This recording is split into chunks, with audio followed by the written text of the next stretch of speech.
लोग छीन सकते हैं, आपका नाम आपसे लोग छीन सकते हैं, पर आपका ज्ञान आपसे कोई नहीं छीन सकता।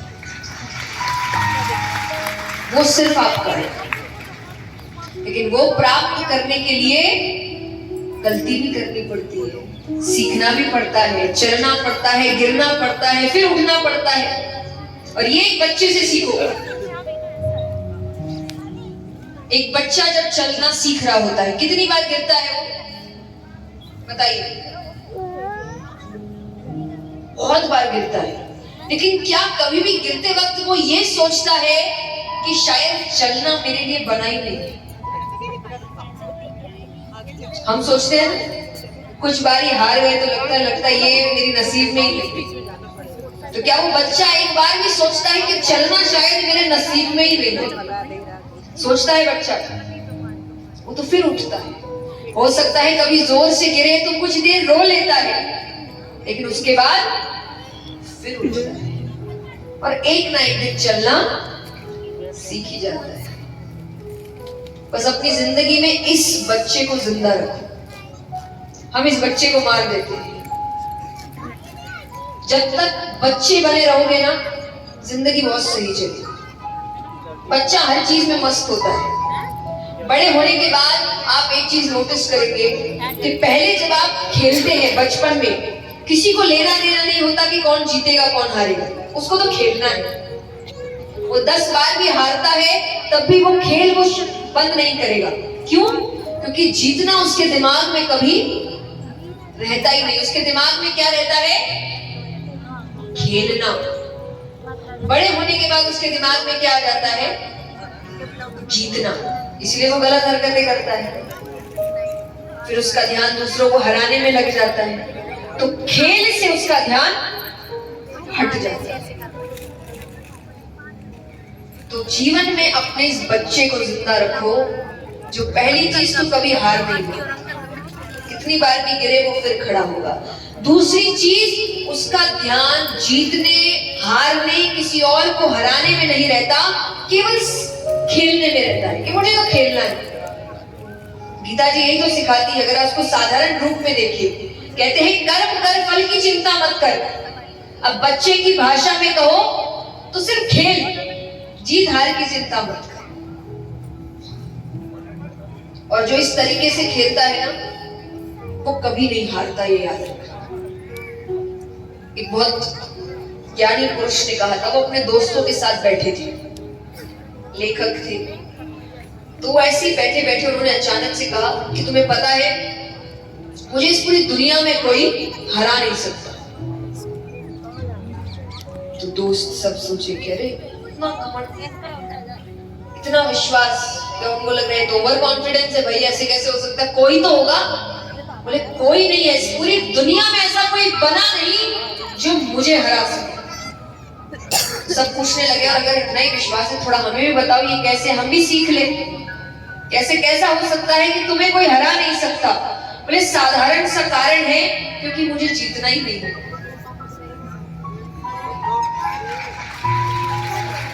जिसको जीत से मतलब नहीं, उसको कोई क्या हराएगा? वो कहता मुझे तो काम करने से मतलब है, मुझे जीतना ही नहीं है, मुझे तो मेरा काम करना है। ऐसा व्यक्ति जीवन में हर बार जीतता है, ये याद रखना, क्योंकि वो अपना काम अच्छे से करता है।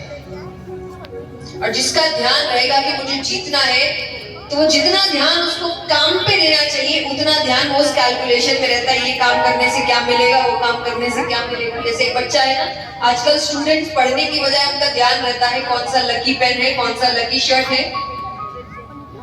मुझे किसके पास सीट मिलेगी, उसने पढ़ाई करी है कि नहीं करी है। उससे पूछने लगेंगे कि काम करना, आधे चैप्टर तू करना, आधे चैप्टर मैं करूंगी। और इतनी देर में वो खुद अच्छे से पढ़ाई कर सकता है, लेकिन वो नहीं करता।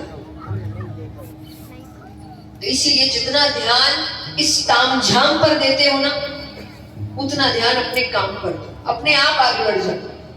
भगवान ने सबको इंसान बनाकर भेजा है, पर आपने क्या किया? आपने उस भावनाओं को महसूस करने वाले व्यक्ति को कठोर बना दिया। दुनिया ऐसी ही है, पहले कहेगी कि भावनाएं व्यक्त मत करो, फिर नहीं कहोगे तो बोले भावनाएं व्यक्त ही नहीं करते।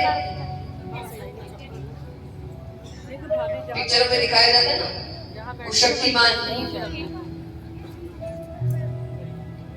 तो कहते हैं शक्तिमान है, सुपरमैन है, बैटमैन है, सबके लिए उदाहरण नहीं आता कि उनके वो जो लड़की उनके साथ रहती है पहले वो साधारण रहे तो कहते तुम तो बड़े साधारण हो, मुझे अच्छे ही नहीं लग सकते, इतना साधारण व्यक्ति है।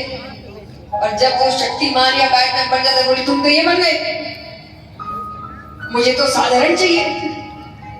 तो दुनिया यही है, आप जो भी करेंगे वो उसमें मीन में निकालेंगे। आप अपने सही रास्ते पर हैं, अपना रास्ता, अपने स्वभाव को मत छोड़िए। तो इंद्रियों पर काबू करने का मतलब ये नहीं होता जो व्यक्ति भावनाएं व्यक्त नहीं करता, व्यक्त करता है पर भावनाओं में बह नहीं जाता।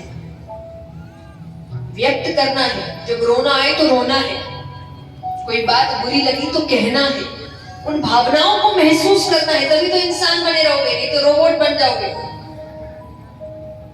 वो नहीं बनना, लेकिन भावनाओं में बहना नहीं। कृष्ण सारी भावनाएं उन्होंने महसूस की, क्या वो रोए नहीं? रोए नहीं। आप श्रीमद् भागवत सुनते हैं, गोपी उद्धव संवाद में कृष्ण कितना रोते, लेकिन क्या वो अपने ब्रिज के दिनों को याद करने के कारण अपने राजा का धर्म अच्छे से नहीं निभाते? ऐसा नहीं।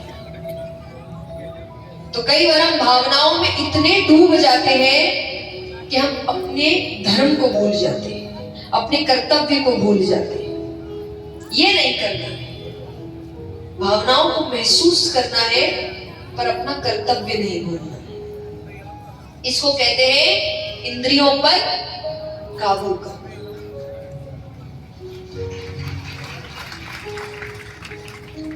और देखिए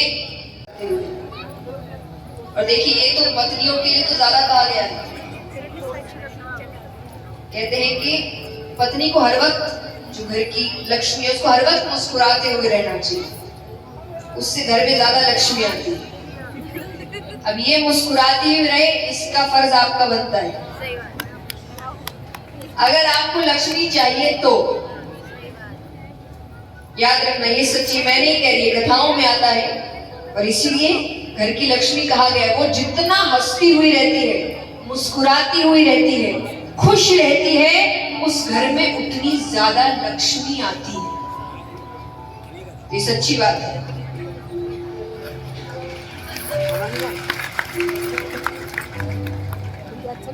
आइए बैठ जाइए, जहां आपको जगह मिल गई बैठ जाइए। तो सबसे पहली सीख, आपके चेहरे की मुस्कुराहट नहीं जानी चाहिए, कुछ भी हो जाए। जब भी ऐसा कुछ हो, भगवान को याद करिए कि जब उन्होंने अपनी मुस्कुराहट नहीं छोड़ी तो हम तो उन्हीं के भक्त हैं, उनके पीछे हैं, तो हम कैसे छोड़ दें। अब दूसरी सीख आपको कृष्ण के जीवन से मिलती है। मुझे लगता है ये सीख आज के जमाने में बहुत जरूरी है। आज जिस तरीके से भागदौड़ हो रही है, एक के पीछे 10 लगे हैं, अच्छा ये काम अच्छा हुआ, अपना सब काम धंधा छोड़ के उसी के पीछे लगो, सब वही करो। तो इसको कहते हैं, ये आपने कई बार, अंग्रेजी का एक कोट है, आप सबने बहुत सुना होगा कि क्वालिटी ओवर क्वांटिटी। सुना है? कितनों ने सुना है? इस संख्या के पीछे मत भागो, क्वालिटी के पीछे भागो। तो ये आपको कृष्ण के जीवन से कहां सीख मिलती है? जब दुर्योधन अर्जुन भगवान के पास आते हैं मदद मांगने के लिए कि युद्ध में आप हमारी मदद करिए, तो भगवान ने दोनों को 2 ऑप्शन दिए। क्या क्या दिया बताइए?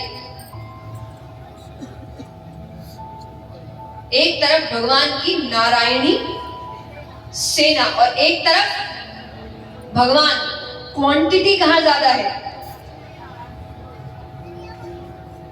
क्वांटिटी सेना की संख्या कहां ज्यादा है? सेना। पर क्वालिटी कहां है? भगवान। तो यहां पर चुनना क्या चाहिए? क्वालिटी। दुर्योधन ने क्या चुना? क्वांटिटी। तो हमारे जीवन में भी यही होता है। आज मैं हमेशा एक बात कहती हूं कि जो सब कर रहे हैं जरूरी नहीं कि वो सही हो। कई बार जो सब नहीं कर रहे वो ज्यादा सही होता है। पर आजकल आदत है कि हमारी जिंदगी में गलत काम भी हम करते हैं ना तो क्या सोचकर करते हैं, चलता है, सब तो करते हैं। जो सब करते हैं जरूरी नहीं कि वो सही। तो भले ही काम ऐसा करो जो हर कोई नहीं करता, लेकिन उसमें क्वालिटी होनी चाहिए। तो क्वांटिटी के पीछे मत भागिए, क्योंकि अंत में फिर हार का ही सामना करना पड़ेगा। वरना एक बात बताइए, आज के जमाने में ये काम संभव है कि एक तरफ 100 लोग खड़े हैं और एक तरफ 5, 100 की 100 मर गए, 5 में से एक कम नहीं हुई। संभव है ये बताइए? आज 2 लोग झगड़ रहे हैं, एक तरफ 100 लोग खड़े लड़ने के लिए, एक तरफ 5, कौन जीतेगा? जोर से बताइए, कौन जीतेगा? 100। पर महाभारत में कौन जीता? क्योंकि उनके साथ खड़ा कौन था। तो यहाँ पर ये बात प्रूव होती कि आपकी जिंदगी में आप जो भी काम कर रहे हैं वो ये सोचकर मत करिए कि संख्या कितनी है, ये सोचकर करिए कि वो काम कैसा है। अगर आप आगे की सफलता चाहते हैं, कहते हैं ना कि सक्सेस 2 तरीके का होता है, एक लॉन्ग टर्म, एक शॉर्ट टर्म। ऐसा नहीं है कि शॉर्ट टर्म सक्सेस नहीं मिलता। कई ऐसे आप देखेंगे सामने भी कई लोग आते हैं जो सफल होते हैं, पर कैसे सफल? एक बार के लिए ऊंचाई पर आए, पर कितनी देर के लिए आए? उस वक्त लग सकता है कि अरे देखो इसका भी तो काम हो गया ना, पर कितने समय के लिए हुआ? लोग याद किसको रखते हैं? जो लॉन्ग टर्म। आपकी जिंदगी में भी आज सबसे ज्यादा देखिए माँ बाप और बच्चों के बीच जब पिक्चरों के ऊपर लड़ाइयां होती है ना, कहते हैं हमारा समय अलग था। उसके पीछे कारण क्या था कि उनको आज भी याद रखा जाता है। ऐसा क्यों है कि जो आज के जनरेशन के बच्चे हैं वो अपनी जनरेशन के लोग को तो जानते ही हैं, पर अपने माता पिता के जनरेशन को भी जानते हैं, सुनते हैं उनको। पर माँ बाप सिर्फ अपनी जनरेशन को ही सुनते हैं। कोई तो कारण होगा ना। क्या कारण है? Long term success. कि ऐसे ऐसे नहीं करना है, ये क्वांटिटी होता है। जब इसके पीछे भागोगे तो सफलता इतनी ही देर की मिलेगी। मिलेगी, ऐसा नहीं है नहीं मिलेगी, जरूर मिलेगी। एक बार के लिए दुर्योधन को लग सकता था कि मैं जीत रहा हूं, सब तो मेरी तरफ है, नारायण सेना मेरी तरफ है, भीष्म पितामह मेरी तरफ है, द्रोणाचार्य मेरी तरफ है, कितनी क्वांटिटी है। पर इन सब को एक जगह कर दो और श्री कृष्ण को एक जगह कर दो। कहते हैं ना कि जिसको नहीं भी दिखता होगा उसको भी अगर ये बताओ कि ऐसे लोग खड़े हैं तो वो भी बता देगा कि जीत तो कृष्ण जी की है।